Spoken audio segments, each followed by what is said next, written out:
I serve as Vienna's professor of hot dogs and the director of Hot Dog University.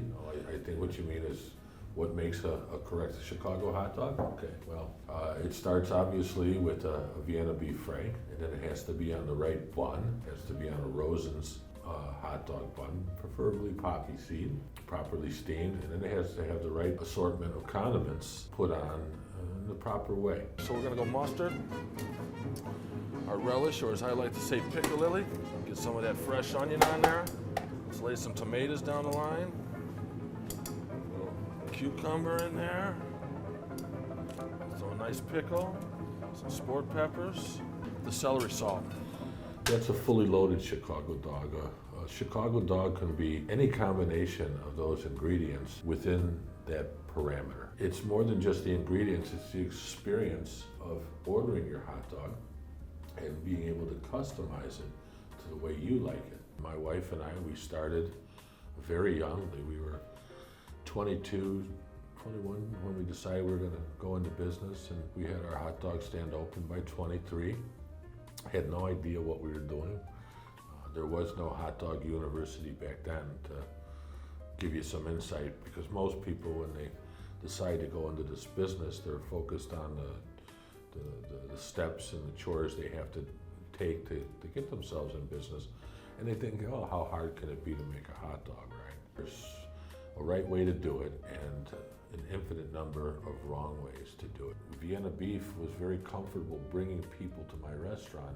So one day they asked if I was going to be around, and they had some business associates from Japan that they were showing around town. You know, they came by with about a half a dozen of them, and this was before cell phones and stuff. So back then, they all had a camera on a lanyard around their neck, and they were taking pictures and everything. And we had a nice visit. And they enjoyed their hot dogs, and they were off. Shortly thereafter, they reached back out to me and they informed me of what they were doing, and they said they were going to be starting a hot dog business in Japan, and they asked me to come to Japan and be at the grand opening of their first store as a Chicago hot dog kind of celebrity. Then they came back and they said, on top of that, what we'd like to do is we'd like to name them after you. I said, wow, that's pretty cool too. So I decided to go out and see what they were doing. They treated me like a king, and who would have ever thought when I started my hot dog stand that one day I'd be going to Japan and there'd be a hot dog stand there with my name on it. I wanted to be successful in the business. I had to work as hard or harder than anybody else, and I had to be dedicated to being the very best. What was it like deciding to close Murphy's after all those years? 31, but who's counting? Well, that's a great question. It was scary, it was exciting.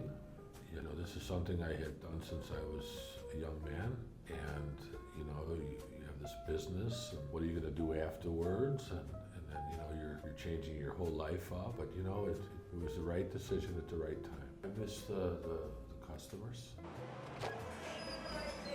Welcome, guys. Come on in. I miss the way people enjoyed coming to my shop, and the kids that came and had fun and loved being there, and that's what I miss. I miss the connections with people. You have to provide your customers with a culinary experience, but you also have to provide them with a customer service experience. And if you do that, you become connected to your customers, and when you become a thread through the fabric of their lives. And it's very rewarding. It's what brings you back. Hot dogs. It's hard to find a really, really, really, really good hot dog. Yeah, I'm surprised, there's one question you didn't ask. What? None of you got an idea? One of the most common questions. What do you never put on a Chicago dog? What do you never put on a Chicago dog? You don't know? No. Any of you? Ketchup. Oh. You never, you're not supposed to put ketchup on. I did not know that. Where are you from? Chicago. And you didn't know that? I just, Holy sometimes smokes. the brain doesn't work up here. I think I have to talk to your parents. So, it looks like they did a real good job with you, but leaving that part out, I did not know that. Like you could meet a guy, and really like him, and he might put you to test, take you for a hot dog, and then you go and put ketchup on. That could be the end of it. And when you're young, it's okay. I have two exceptions to ketchup on a hot dog. If you still have training wheels on your bicycle, and we don't argue with pregnant women. You can fit into one of those categories. I would put ketchup on your hot dog, but I would not allow anybody to ever take a picture of me doing it. So there is no picture that exists of me putting ketchup on a hot dog. I want you to start eating your hot dog right from now on, all right? I will never have ketchup on my hot dog ever again. Good, good. And this has been a very, very productive sit down then. Thank you so much. You're very, very welcome.